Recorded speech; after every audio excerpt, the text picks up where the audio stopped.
ভালোবাসার মানুষ এমন বানাবেন যেন পুরো পৃথিবী আপনার বিপক্ষে গেল ওই মানুষটা যেন আপনার হাতটা শক্ত করে ধরে রাখে। সবচেয়ে বড় কথা কি জানেন? যে মানুষটার জীবনে এমন একটা মানুষ আছে, তার জীবনে বোধহয় আর কষ্ট বলতে কিছু থাকে না। যে মানুষটা আপনার মুখটা দেখে বুঝতে পারবে যে আপনি কতটা কষ্টে আছেন কিংবা আপনি সুখে আছেন, ওই মানুষটাকে যদি আপনি পেয়ে যান না, সত্যি আপনার জীবনটা আসলে বড় শান্তিময় একটা জীবন। আর এই মানুষটা যদি আপনি জীবনে না পেয়ে থাকেন, আপনার থেকে কষ্টের জীবন বোধহয় আর কেউ নাই। আর যার ভালোবাসার মানুষটা সকল বিপদের সময় পাশে থাকে, সে আলাদা একটা শান্তি উপলব্ধি করতে পারে, সে আলাদা একটা শান্তি পায়, যে শান্তি অর্থ দিয়েও পূর্ণ করা যায় না।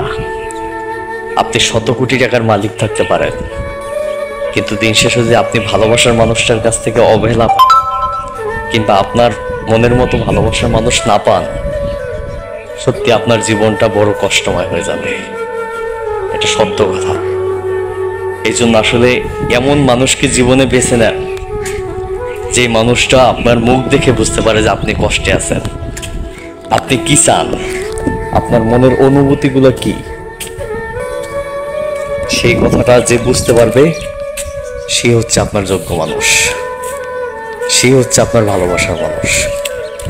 এমন মানুষ যদি আপনার জীবনে পেয়ে থাকেন, তার হাতটা শক্ত করে ধরে রাখেন, তাকে কখনো ছেড়ে যেতে দিয়েন না, তাকে কখনো অবহেলা করেন না। কিন্তু বরাবরের মতো আমরা কিন্তু একটা কাজ ভুল করি, সেটা হচ্ছে যে ব্যক্তি আমাদেরকে ভালোবাসে তাকে আমরা অবহেলা করি, আর আমরা যাকে ভালোবাসি সেই মানুষটা আমাদেরকে অবহেলা করে, এটা আমরা যেন তার পিছু আমরা ছাড়ি না, তার পিছনে আমরা পাগলের মতো ঘুরে বেড়াই। এটাই হচ্ছে আমাদের জীবনের সব থেকে বড় ভুল। তাই জীবনসঙ্গী কিংবা ভালোবাসার মানুষ আপনার অন্তরে এমন একটা মানুষের স্থান দেন, যে মানুষটা আপনাকে বুঝে, আপনার বিপদের দিনে কখনো আপনাকে ছেড়ে চলে যাবে না। এমন একটা মানুষকে আপনার জীবনসঙ্গী হিসেবে তৈরি করে নেন। এমন যদি একটা জীবনসঙ্গী পেয়ে যান, এমন একটা ভালোবাসার মানুষ পেয়ে যান, আপনার মতো সুখী মানুষ বোধহয় এই পৃথিবীতে কেউ নাই, এটা প্রমাণিত। তাই ভালো যদি বাসতে হয়, এমন মানুষকে ভালোবাসুন, এমন মানুষকে নিয়ে স্বপ্ন দেখেন, জীবনটা সুখী হবে।